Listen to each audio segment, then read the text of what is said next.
Hello, Eddie Lenahan again this month here, and the fairies are my subject once more. Now, the Irish fairies are very like ourselves. They have their preferences, they have their dislikes, music, hurling, football, and many of the things that we take for granted. And get along well with them, they'll give you a gift. Maybe. If you don't, if you interfere with them, it can cost you very, very dearly indeed. Some of the gifts we get from the fairies can be music, the gift of great dancing, the gift of football or hurling, expertise at those games. But those kind of things fade with time. Music doesn't. Music is a thing that lasts with people all through their years, through the decades. I know people who play music and they're in their 90s. You won't get anybody playing football. You won't get anybody playing hurling in their 90s. All they have are their memories or their medals. But to be given the gift of music, that is something special. Now, my story today is something in that nature, or of that nature. Brosna, in County Kerry, where I come from, is a queer place. Now, not in a bad sense of that word, not at all, but a place where things can happen, and very often did. I'll tell you about one of them. There was these two men there one time, Ned Murt and Pat Mickey Seán.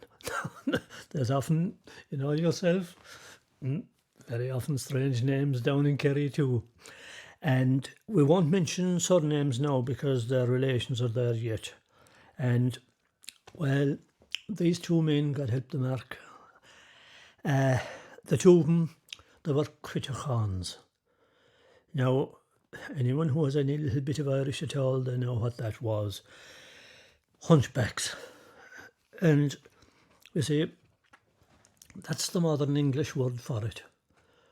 Hunchbacks. But Irish, it is a better language in many ways for ailments, especially. Ailments. Cruiteachán. Cruiteachán. It brings across the sense of an ailment much, much better. Because when you think of having that weight down on your back, hunchback is only a throwaway term, but cruiteachán, there's lonesomeness in that. But Ned, he showed that. He wasn't a nice character. And I'm not blaming him now. If I had a crut on my back, maybe I'd be the same as him. But for some reason, Pat, he wasn't the same. He seemed to make the most of life. Well, what could he do anyway? Only make the most of life. If you're carrying a weight like that, what could you do about it? Maybe you could today now. Medicine has made a lot of advances since that time. But he was that kind of a fella that if he was inside in a pub, he was smiling. And people liked that. He'd be bought a drink. The other man, Ned, well, if you're growling and surly, was going to talk to you even. And that's the way it was with him. Snarling, surly, as he poked his way along the street of Brosna. Well, that's the way things were. And at night, Pat's mother, she was never liked to see him going into the pub. He lived a bit out of the village, not far. Now, porter was cheap that time, twopence halfpenny a pint, but money was hard got. But his mother, sure, look, she'd provide a couple of pence. Go on, have your few pints. And he'd always be home early. He was a nice fella. He was a nice... What would he have been if he hadn't that bloody hump on his back?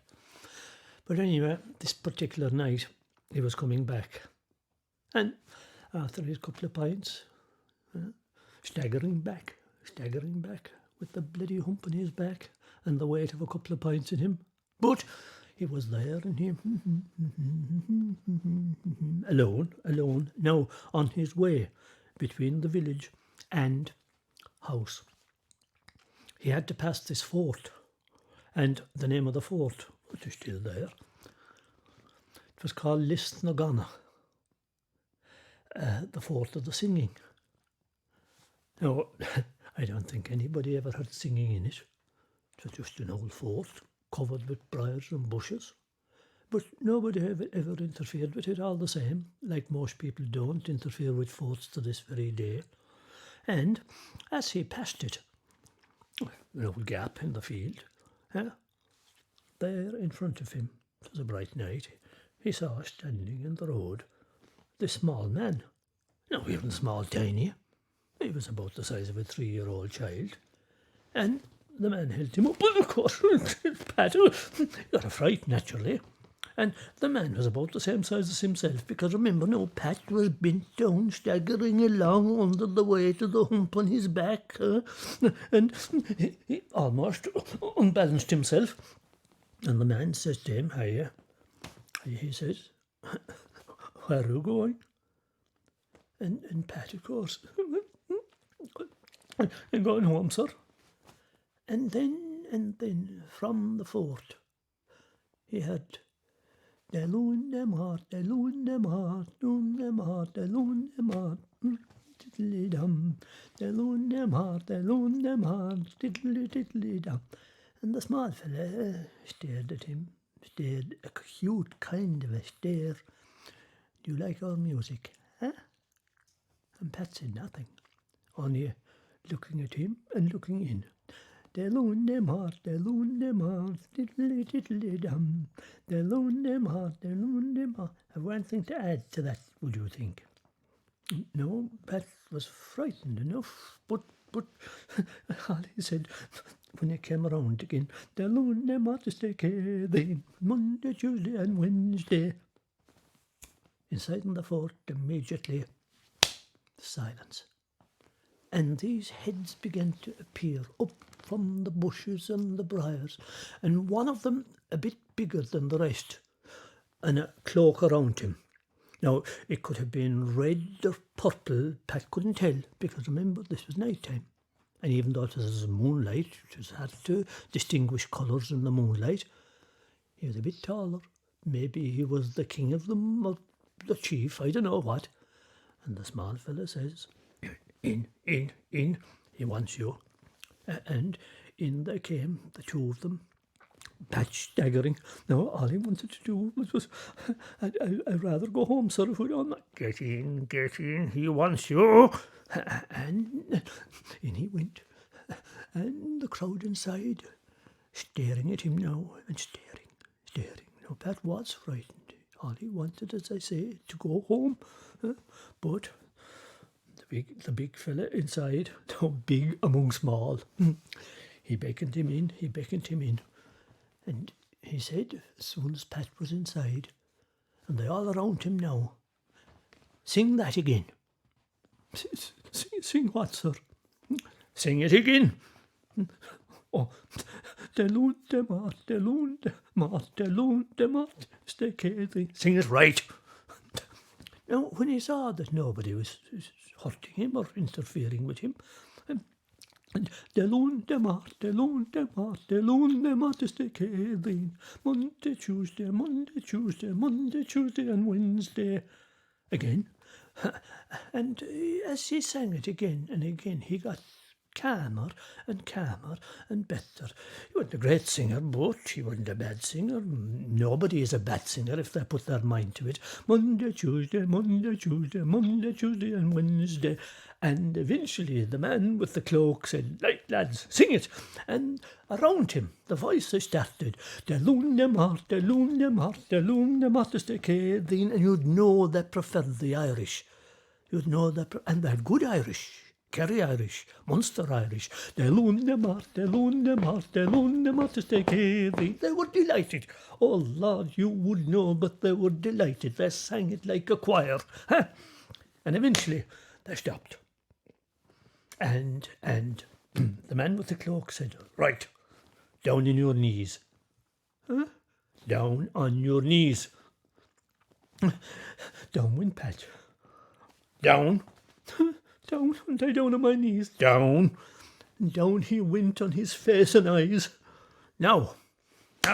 And he didn't see it. But the big man, the big small man, beckoned to two of the ones that were there. And over they came. And they grabbed Pat's hump. No, of course, don't, he said, don't. Shut up, says the fellow above. They grabbed Pat's hump. Now, Lord, they might be small, but they had strong hands. They grabbed his hump, and they twisted it, and they twisted it, and there was Pat. Ah, no, he said, don't kill me, don't kill me. Is this the kind of thanks I'm got? They twisted it, and twisted it off his back. The poor man, he lost consciousness. Over they went and threw the hump into the grass at the side of the fort. And the big small man with the cloak, now he says, we'll do once more and we'll go. Right? De lune mart, de lune mart, de lune mart is the Kerry, de lune mart, Monday, Tuesday, Monday, Tuesday, Monday, Tuesday and Wednesday. Good night's work, he says. And with that, down he came, quietly and quietly. He touched Pat on the shoulder. Pat looked up and he put back his hand. The hump was gone. My hump, my creep, what did you do? Shut your mouth, you fool, you Ramadan. Get up and go home. Pat got up on his knees, on his feet, straight as a rule. Walked out of that field. They disappeared. Walked out. Walked home. And when he got home, now of course his mother would always be waiting for him. They'd have a cup of tea together, and the poor woman, you know, she had great sympathy always. She was the one that was minding her poor son. What was going to happen to him when she was gone? Because the father was dead before that. He was an only child. But anyway, he knocked at the door, and out she came, and shocked out of her wits, who was this tall stranger standing there? Oh my God, she thought it was a robber. Don't. Shut up, mother, look at me. He turned around, straight as I say, straight as a rule. Oh, his mother, what happened to you? What happened? What am I talking about? In he came. She said to him, oh my God, is this a miracle? Is this a miracle? He told her the story as they had that tea, and she blessed herself. Oh God Almighty, I often heard about the fairies in that place, in that fort, but I never really believed it until this night's work. Thanks be to God. Well, you know, she was fascinated. Well, he told her, don't tell no one. Don't tell no one. But of course, the poor woman, I suppose she was so delighted that she told her next door neighbour and warned her, don't tell no one. Did you ever see a story, especially of good news, that could be kept quiet? The news spread. Brosna wasn't a big village that time. It's still not a big village, but it was a much smaller village that time, only half the size. And the story came to Ned. And as soon as Ned heard the story, he said, very interesting. I must visit that place tomorrow night. And he did. At midnight tomorrow night, there he was at the gap. But there was no small man. Very strange. He waited, and sure enough, just a short time, 5 minutes after midnight, there inside in the fort, the singing started. De lune mart, de lune mart, de lune mart is de Kerin, de lune mart, de lune mart, de lune mart is de Kerin. Monday, Tuesday, Monday, Tuesday, Monday, Tuesday and Wednesday. And you'd know by the voices that they were delighted at their new song. And the only bother was, like I said, Ned was a different kind of a man entirely. Impatient and surly and things that Pat wasn't. And after a few minutes of the same thing, Monday, Tuesday and Wednesday, Monday and Tuesday and Wednesday, God bless it, he said, don't they know that there's more days in the week than Monday, Tuesday and Wednesday? And when the song came around again, the lune mart is de Kerin, he put up his head as best he could, and he said, agus Deirdín, agus an Ine, agus an Saharan, agus an Downach, Thursday, Friday, Saturday and Sunday. No, he says, you better what, they can't be standing here in the cold all night. There was a sudden silence, and the man with the cloak stood up, and the rest of them too, and all heads turned towards the road and the gap and Ned.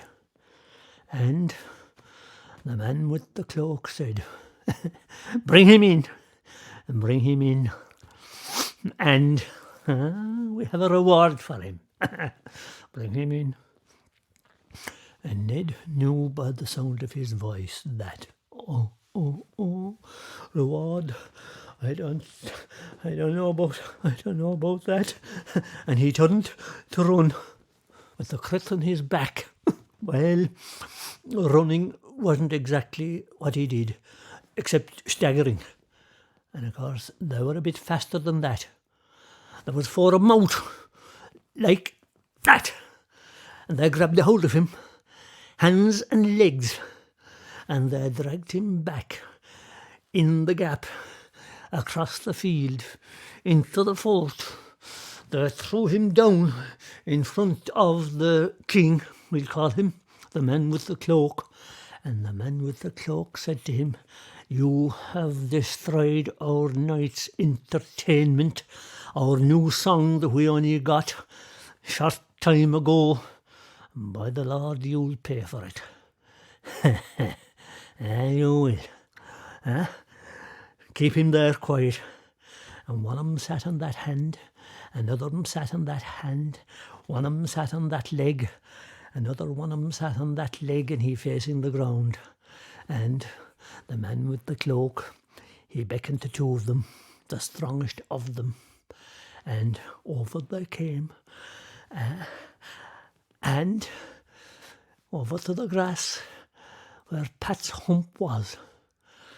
They took the hump, they brought it here to Ned, and they down on his back, and they screwed it down and down and down, and there was Ned. But they did. They screwed it down on his back until they left him there like a camel, with 2 humps instead of 1. And the man with the cloak said, come on, he says, we'll go. Our night's entertainment is destroyed by this Amadan here. And on they went. I don't know how they went, but off, gone. They left Ned there, and when he tried to rise, he couldn't. With the weight of the 2 humps on his back, all he could do was crawl across that field, out the gap, onto the road and on home. And when he came to the house, what did he do? Only scratch the door like a dog trying to come in. And his mother was inside, sitting by the fireplace, waiting for him. And she heard the scratching at the door, and out she went. Looked, nothing there, and then she heard the and looked down, and there she saw the. Oh, God, she saw the thing with the two humps, and he never even saluted her, only crawled in across the floor into his room, and I'm sorry to say, he never again came out of that room. He crawled in under the bed, couldn't even crawl into bed. The poor lad, he was dead within 3 days. An awful thing, but it shows, I suppose, you don't interfere with the fairies, the Irish fairies. Be nice, yes, but if you interfere, especially with their entertainments in their own place, in a fort, you're asking for trouble. Ned was the proof of that. I would never interfere with a fort, and any of the old people in Ireland likewise. It was a sad thing to happen, but there's no point in being sentimental with the Irish fairies. Don't interfere. Be nice. And they'll be nice, as they were to Pat.